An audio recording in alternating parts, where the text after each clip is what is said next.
Hello everyone, I hope you are doing well. Today we'll talk about how to fix or how to solve the problem of Wolt app. You will click on settings. Here we click on apps, default apps, app settings. In this page, you will search about Wolt app.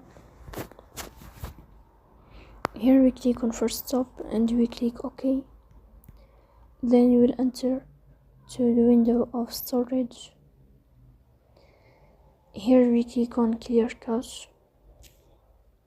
Then you will turn on your airplane mode and you will turn off your airplane mode again to fix that problem. So that's all. Don't forget to support us by like and subscribe. See you next time and thank you for your watching and your attention.